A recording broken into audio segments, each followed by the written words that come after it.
Hey, what's up? My name's Samuel Leeds, and one of the strategies that I've been teaching, doing, advocating over the last couple of years is rent to serviced accommodation. Now, serviced accommodation is when you turn a property basically into a hotel and you rent it out by the night on Booking.com, on Airbnb, and you get a lot more rent for a property. Now, the problem with serviced accommodation right now is that Booking.com aren't taking bookings and no one can leave their house. So the hotel industry as a whole, in fact, most businesses as a whole, have been hit really hard. So some of my students, some of my followers are in a situation now where they've got rent-to-rent properties. They're paying a landlord, let's say £1,000 a month, and then they're using the property and they're listing it on Airbnb, Booking.com, and they're making £3,000 a month, giving £1,000 a month to the landlord, £1,000 a month is going on expenses, and they're being left with £1,000 a month profit. Wasn't that fantastic? Isn't it a great business model?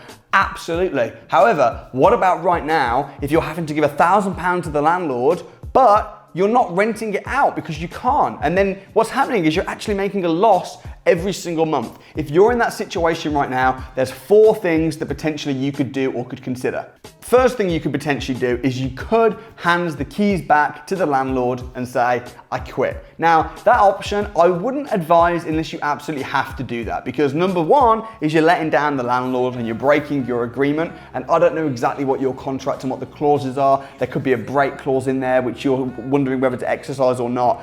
But the second reason is because this is gonna get better. This is gonna get better. Right now, people can't leave the houses and can't stay at your serviced accommodation unit, but that's because they're not allowed to leave the house. And all businesses are suffering a little bit at the moment. So I wouldn't advise doing that unless you are stuffed. If you're stuck and you haven't got the money to pay the landlord, I wouldn't judge you for handing back the keys. The second thing you could do is you can renegotiate with the landlord. This is a more preferred option than just handing back the keys. So if you're losing money and you're paying £1,000 to the landlord and you haven't got any guests in the house and you're stuffed and you're struggling and you're out of pocket, why not just say to the landlord, listen, it's a really difficult time at the moment. Tenants aren't paying, tenants can't be evicted, Booking.com is not taking bookings. I know that a lot of landlords are taking 3-month holiday period on their mortgage companies. During this lockdown period, I know I'm paying you £1,000 a month, but can we look potentially at renegotiating? Can I just pay you half that? Or can I have a little breathing space? It's surprising how nice and understanding most people are in this current situation. So that's a really good option. Try and renegotiate, be upfront. Communication is usually the key to a good business and also to success just generally. So communicate with the landlord, tell him your situation, and see if you can work something out. Step 3 is you can just ride the storm and you can say, you know what?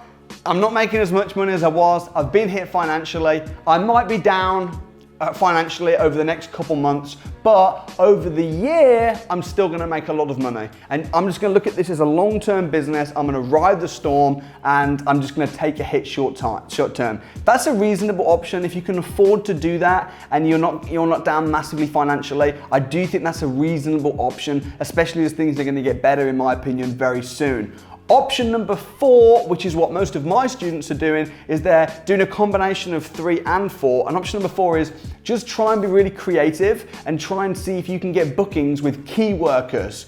I mean, some of my students have turned their Airbnb units into self-isolation units. They've given them to the NHS and they've found key workers. So even if it's a case of you're not going to be making a lot of profit, but you're just going to be kind of breaking even, at least that's better than nothing. So be creative, remarket, think how can I actually get people in my property that aren't tourists, that aren't on holiday? Because there are still people, there are contractors, there are builders, there are nurses that are needing short-term accommodation to work. So those are the 4 options. If you can think of any other options, comment below and let me know what you think. If you've got a serviced accommodation property or you've got a serviced accommodation unit, I'd love to hear what you're doing and how you're dealing with these times. So comment below and let me know what you're doing. Also, I just want to say, listen, we will get through this. This is a short-term problem. The lockdown's going to end soon and things are going to pick up. This is not the end of the world. This is not a crisis that's going to be bigger than us. We're bigger than the crisis. I really wholeheartedly believe that we're going to get through this. So be encouraged, stay positive, stay healthy, and I'll see you on the next video.